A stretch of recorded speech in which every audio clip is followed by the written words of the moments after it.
Good day mga boss. Ito na naman tayo.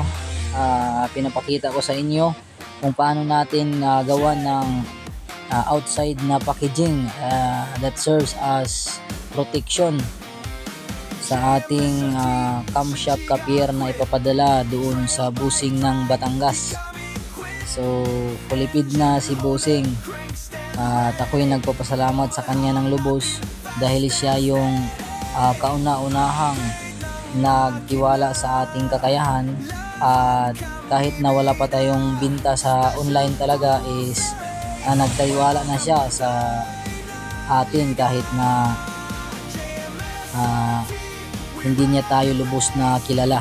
So isang video ko lang tapos nag-down kaagad si Busing hanggang sa andito na kulipid niya na, tapos papadala na natin. So dito nga pala mga boss is bala ko sana itong ipadala doon sa Flash Express lang, pero limit sila doon. So ayan mga boss yung kanyang pinaka-porma. So ang last na gagawin namin dyan is gagawa namin ng protection sa bawat gilid. So ang ilalagay namin dyan mamaya is yung mga karton. So ipapackage pa yan ng taga GRS. So waiting ako sa kanilang photo na isi-send kasi walang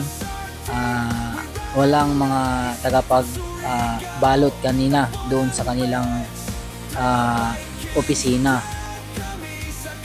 Isang babae lang na in charge para sa mga nagpapadala ng mga ganitong klaseng mga bagahe. So ayan, waiting tayo sa final form ng packaging nito via GRS Express. So ayan mga boss, binalot ko yan ng maraming tape at saka bubble wrap na rin, doble-doble pa. So ito yung mga patunay mga boss na talagang legit tayo na online seller. So yung mga binibinta ko is hindi lang camshaft grinder, kundi pati na yung crankshaft stand, adjustable na engine holder para sa pag-overhaul. Yun mga boss. Tumitimbang nga pala ito dito ng 83 kilos. So sobrang bigat talaga mga boss kasi nga yun, para walang vibrate masyado yung ating machine. So ayan mga boss, patunay, maraming salamat. Thanks and God bless.